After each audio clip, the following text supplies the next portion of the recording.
Yes, and I'm joined now by the Labour leader, Ed Miliband. Mr Miliband, you could be Prime Minister relatively soon, depending on how the polls pan out. How would you deal with this jihadi threat? Do you think that the security services need more money and more resources to do their job? Well, I think we should always be looking at what measures are necessary to keep our citizens safe, Andrew. And I think all of us have been shocked and appalled by the events in France, by the murderous terrorism that this represents. I think we've been inspired by the response of the French people and indeed by the response of people across faiths, across communities in this country. And I think there are events that bring you up short, and this is one of them, when party differences suddenly look less important, and what is important is maintaining and upholding that first duty of government, which is keeping our country safe. I think what we've got to do is three things. First of all, it's about strong communities here at home, because I think the best way of this terrorism being prevented is indeed people not being, if you like, infiltrated into this murderous ideology. Secondly, we've got to be vigilant. That means properly funding our security services. And thirdly, of course, it means engaging abroad, because a lot of these problems are being imported into countries like France and the UK. What about fourthly, which is a very controversial point, which is whether we need more surveillance powers to track some of these people? Because allegedly, according to one paper, 150 known dangerous jihadis at loose in Britain. It's very, very expensive to track them, and it's much cheaper if you can follow everything they're saying and doing. That has civil liberties implications. Well, you know, when we have events like the murder of Lee Rigby, and there was a very comprehensive report done on that, and that suggests that there was internet conversation going on about the murder of a British soldier, I think it's right to take a step back and look at this. But I think, if you like, we've got to look at both areas. We've got to look at, do our intelligence services have the tools that they need?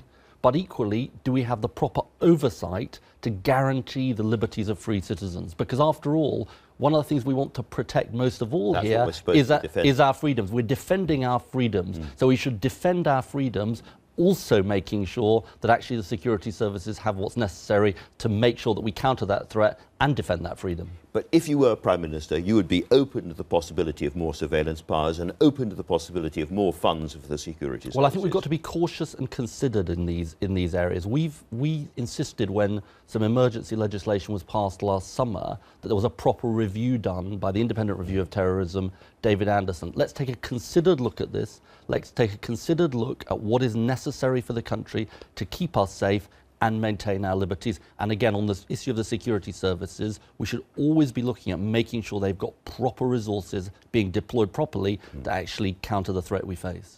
Now, in the mood of cross-party harmony that we're discussing here, you are going to be voting as the Labour Party for the government's legislation on the deficit reduction programme. I'm right about that, in the House of Commons, yes? We are, yeah. And that implies a fiscal tightening, either in tax cuts or in cuts in public spending, of around £30 billion. Well, hang on a minute. Let's talk about this vote, and let's talk about our approach. George Osborne used to say he wanted to balance the overall budget. We've always said what matters is to ensure that we match day-to-day spending with revenues. That's been our approach, balancing the current budget. Now, we think the way we do that... Well, they're connected, of course, because you've also got all the debt payments building up in the future. Yeah, but look, the government has a very different plan from us. George Osborne is doing a gimmick next week in a vote. We've got a we've got a very clear plan. We've got a very clear plan. We've got a plan to balance the current budget and get the national debt falling during the course of the next Parliament, as soon as possible within the next Parliament. And the way we'll do that... And that requires a £30 billion fiscal tightening. Well, I don't accept that. Let me explain. Why not? Well, let me explain why. Because there's three things that we need to do, Andrew. There's common sense spending reductions, and that's important. Just explain to me why you don't accept that figure. Well, because I was told everybody agrees that is the basic figure that we're talking about. Because I'm going to explain. You've got common sense spending reductions. And we've set some of those out, but we've said for the first time as a party that in departments outside the protected areas, departmental spending will be falling. We've got tax changes that we've announced, including restoring the 50p tax rate. But crucially, and this is the difference between us and the government, you've also got to run your economy properly, higher wages, higher skills, not a low-wage, low-skill economy. Now, why has George Osborne missed his deficit targets? Not because he hasn't made the cuts. He has made the cuts.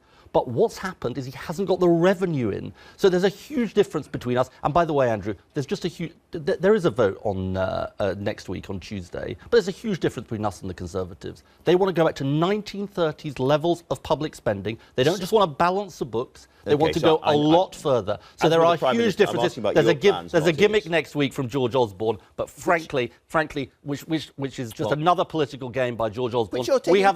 We have a clear plan to get the deficit down, to balance the books in the next Parliament. So you don't think there needs to be a £30 billion fiscal tightening? Well, that's not going to have to happen. I'm not going to pluck figures out of the air. My plan is clear. It's all the official bodies, the OBR and everybody, that is the figure they settle on. No, my plan is clear, which is that we've got a current budget deficit, which is running at about £60 billion at the moment, that we've said during the course of the Parliament that will be eliminated, down to zero. That's a clear plan from... Which requires cuts or tax rises or both. Well, indeed. And we've announced... I think it's really important to say this. Most Labour leaders go into elections saying, we're going to raise spending. I've got great news, they say, we're going to raise spending in every area. I'm a Labour leader who's going into an election saying, outside a small number of protected areas, departmental spending will be falling year on year until we balance the budget. I've also announced tax changes at the top of our society, a mansion tax on the most expensive homes, restoring the 50p tax rate. But crucially, if we just try and cut our way to getting rid of this deficit, it won't work. I'd like to come to both sides of that, the spending and the tax raises. First of all, the taxes that you have announced so far, you're absolutely right, but the monies from that go straight into different kinds of spending. For instance, the mansion tax is going to be spent on the NHS and so forth. So that doesn't, as itself, deal with the deficit. In terms of dealing with the deficit, that really big, knotty problem, what proportion, roughly speaking, is going to be dealt with by tax rises and what proportion, very, very roughly speaking, by spending cuts? Well, I don't think you can... You used to say 50-50. I don't think you can pluck a figure out of the air, and I'll tell you why. Because what we've learned over the course of this Parliament is that the government's made the cuts, they've raised some taxes, and they've spectacularly failed on their deficit You're talking about the government plan. again. I'm talking about our plans. Another possible 5 years of a Labour government. I'm talking about our plans in the next Parliament. Because the crucial factor in this is, do we raise the rate of economic growth, and more particularly, do we raise wages and skills? You see, people used to say, Ed Miliband's talking about the cost of living crisis, that's nothing to do with the deficit. It's absolutely to do with the deficit, because this government hasn't tackled the cost of living crisis, because we haven't seen the higher wages, higher skills we need in our economy, we haven't had the tax revenues in, we haven't paid off the deficit. So we have a clear plan, which is the spending reductions I've talked about, the tax rises we've announced, but crucially running our economy in a different way. You're going to have to raise more taxes or make cuts that you haven't talked about if you're going to balance the books in the way that you have suggested. Are you going to cut welfare bills? Well, we have announced changes to welfare. So, for example, taking the winter fuel allowance away from the richest pensioners, the overall child benefit 1%. The best way we can cut the welfare bill, let me tell you, give me an example. Raising the minimum wage. Raising the minimum wage to £8 an hour, as we've committed to, more than average earnings during the course of the next Parliament. That will cut the bills of social security. It also costs you money because the government then has to pay these higher taxes. But actually, Andrew, it will save money. Hundreds of millions of pounds saved on the welfare bill. Because at the moment, we're shelling out money in terms of propping up employers not paying higher wages. By raising the minimum wage, we can actually drive down the welfare bills. That's just one of the ways in which we can keep welfare bills down and reduce the deficit. But you won't give us any idea this morning about the huge cuts that you will need in the welfare bill to deal with the deficit, actually where they will come. Well, I think I couldn't have been clearer about it. You could. Getting young people... Look, this government thinks that the way that you actually... Stop talking about this government. Well, no, I'm trying to talk about you. I'm drawing the contrasting approach. They've said... Look, let's take housing benefit as an example. They said, look, if we change all the housing benefit rules, this will actually cut the housing benefit bill. The housing benefit bill's going up. Why? We've got a low-wage economy. We're not building homes in this country. Let's build homes. Let's get our young people back to work. Let's tackle low pay. Let's have a plan for working people, because that's right for the country and right for getting the deficit down. Would you bring the cap over welfare spending down? Well, we said we will have a cap on welfare spending, yes. And we were actually the first people to say... Will you bring it down from the 26,000?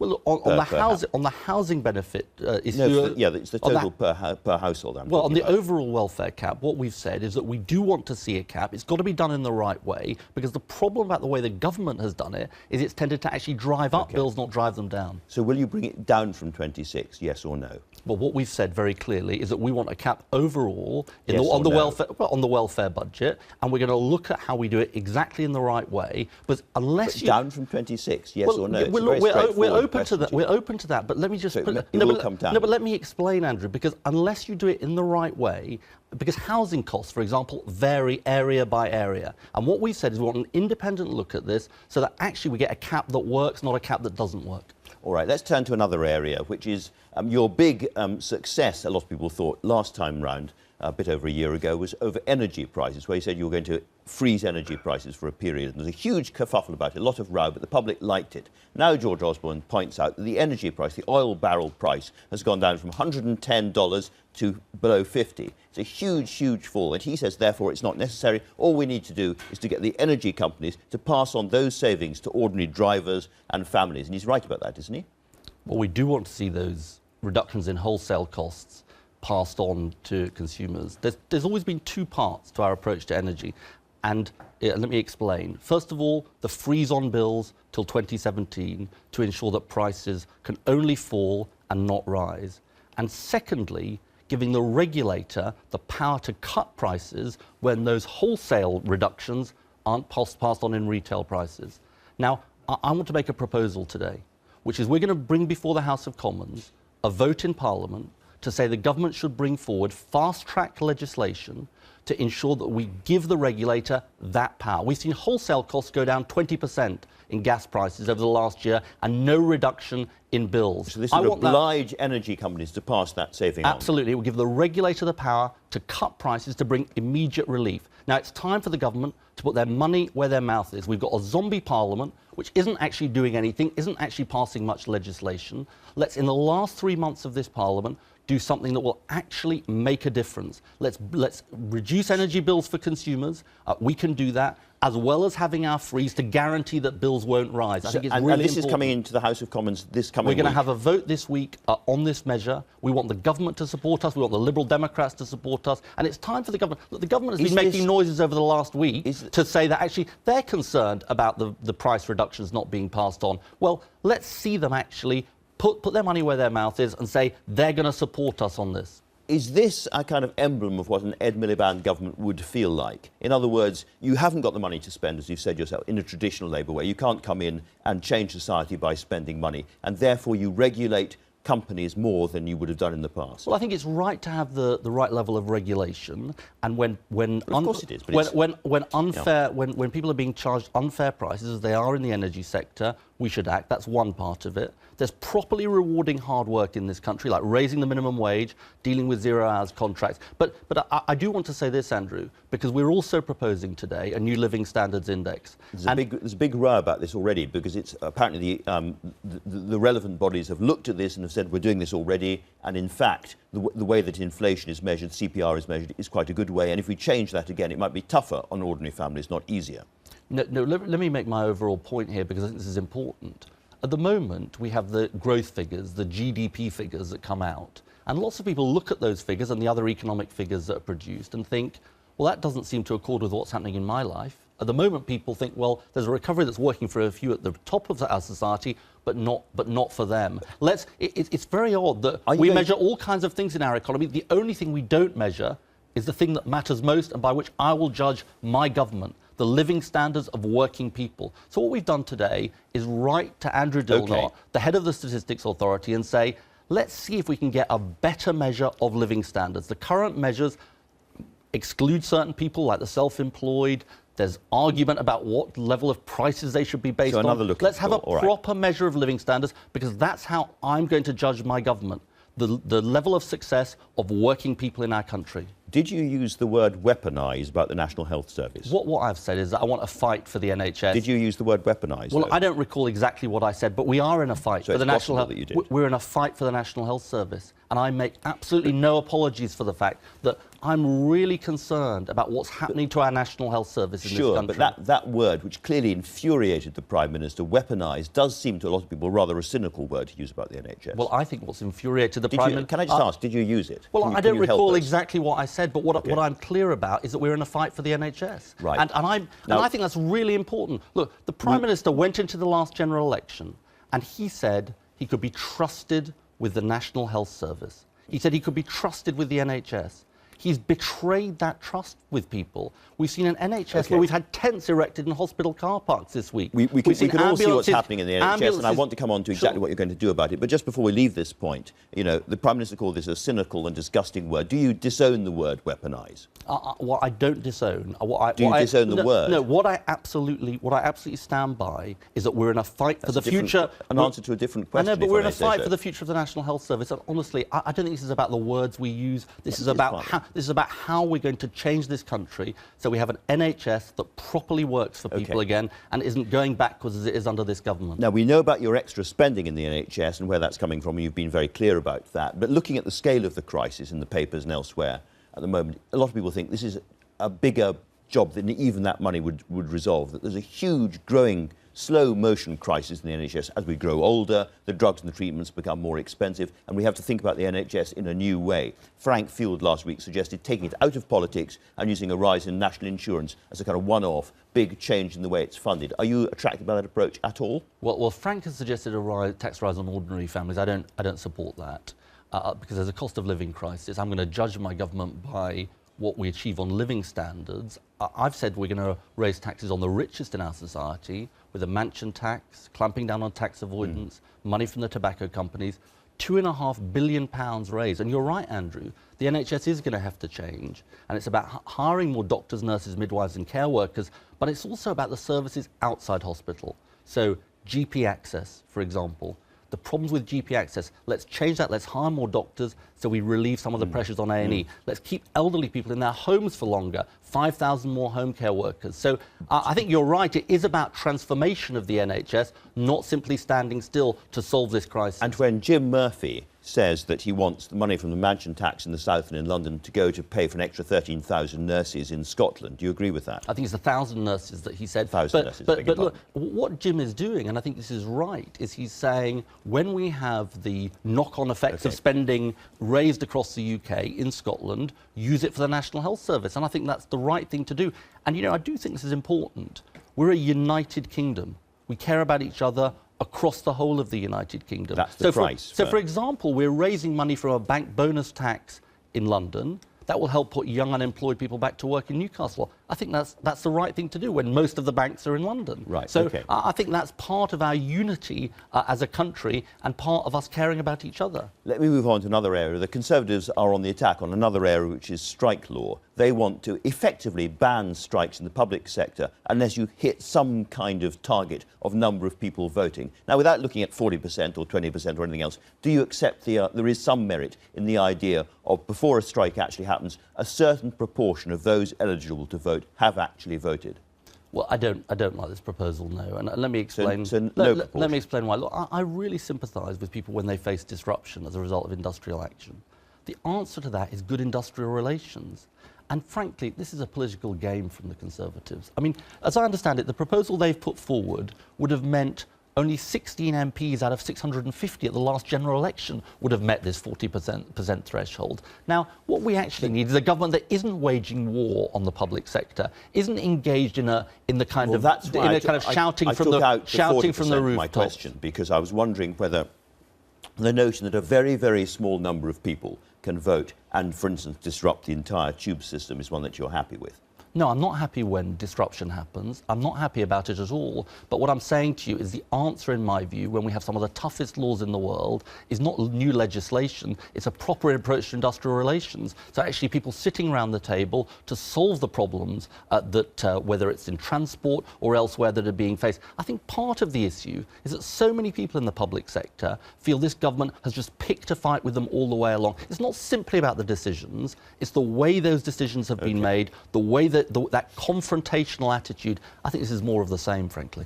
looking at the polls, and they're not all over the place, but what they do show is that the two main parties are slugging it out, but neither of you are anywhere near the position where you could actually form an overall majority government. That may change, but it's equally possible that after the next election, there will be two social democratic parties with large numbers of MPs in the House of Commons, your one and the Scottish National Party. Is there any kind of deal, agreement, arrangement that you would make with the SNP in order to hold power? I'm not about deals. I'm not about deals and coalitions. I've got one... No deals with the SNP? I'm about one objective. One objective.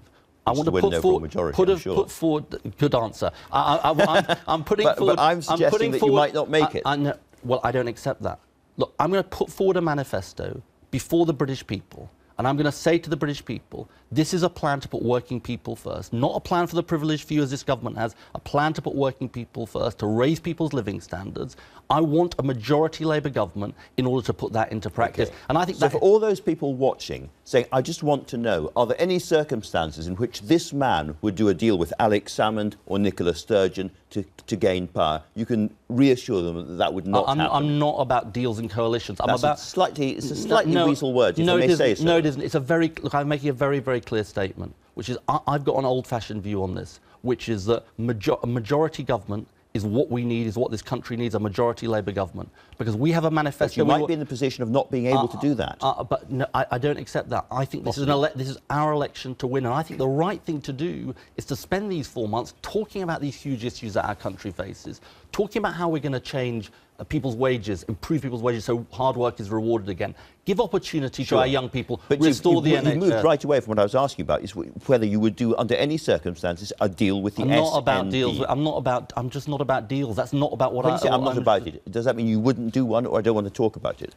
It's a very clear statement of principle from me that my focus in the coming months is going to be on winning that election, winning a majority government. One other election-related question, I may, which is that there's a big row going on at the moment, about television debates, and it does seem that David Cameron doesn't particularly want to get involved in this. I think it's in the debates. I think it's fair to say, yeah. There is an argument that he should be empty-chaired, or there should be some such solution. What is your view? Well, I think it's pretty disreputable that David Cameron went into the 2010 election saying these debates were the most important thing that we could possibly have. People shouldn't make feeble excuses to get out of them, and he's doing precisely that. He's running scared from these debates. I want these two debates to happen. I think they should happen with David Cameron or without David Cameron. Now, in the end, that's a matter for the broadcasters, but I don't think any one political leader should be able to stop these debates happening, should be able to veto these debates, block these debates. I want them to happen. So you would take part in a debate if there was no Prime Minister on the other side of the studio? Absolutely. If an empty chair represents David Cameron in these debates, so be it. I think these debates need to happen. They're owned by the British people, not owned by David Cameron or by anybody else. I think they should happen, and I think, frankly, Prime Minister should stop ducking and weaving and trying to avoid these debates. Ed Miliband, thank you very much indeed for joining us this morning.